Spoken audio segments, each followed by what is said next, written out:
gusto niya pumunta ng Daranac Falls, ay makikita niya sa map. Ayan guys, punta lang tayo.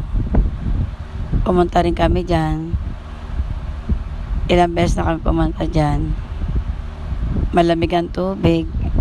Talagang pinupuntahan siya ng mga tao.